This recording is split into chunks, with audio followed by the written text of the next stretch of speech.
Hi friends, రాణి cooking videos అండి. Welcome to. ఇదిగోండి కటోరా గోధుమ అంటారండి దీన్ని. సమ్మర్లో ఇది చాలా మంచిదండి ఆరోగ్యానికి. దీన్ని నైట్ అంతా నానబెట్టాలండి.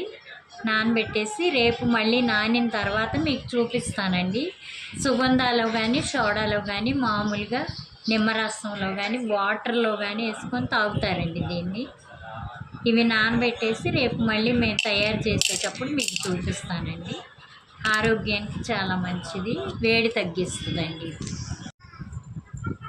హాయ్ ఫ్రెండ్స్, ఇదిగోండి నిన్న నానబెట్టే కదండి కటోరాని. హాయ్ భలే వచ్చిందండి జల్లీగా. దీన్ని ఇప్పుడు తాగటానికి ఇదిగోండి నిమ్మకాయ, సోడా, ఇదిగో సుగంధ ఇవన్నీ వేసి ఇందులో కలుపుకొని తాగుతామండి. కలిపేటప్పుడు మీకు చూపిస్తాను. ఇదిగోండి ఫ్రెండ్స్, ఇలా కలుపుకోవాలి. నిమ్మకాయ పిండుకోవాలి. ఇదిగోండి నిమ్మ చెక్క, అదిగోండి కటోరా, ఒకళ్ళకి ఒక గ్లాస్ అన్నమాట. ఇది ఫ్యామిలీలో 5-6 కలుపుకోవచ్చు. ఇదిగోండి ఫ్రెండ్స్, కటోరా సుగంధ అన్నమాట. ఇది ఎండాకాలం తాగితే చాలా మంచి ఆరోగ్యం, వేడి తగ్గిద్దండి. ఎండలో నుంచి వచ్చిన వాళ్ళకి తాగితే ఎలా ఉందో తాగి చెప్తాను.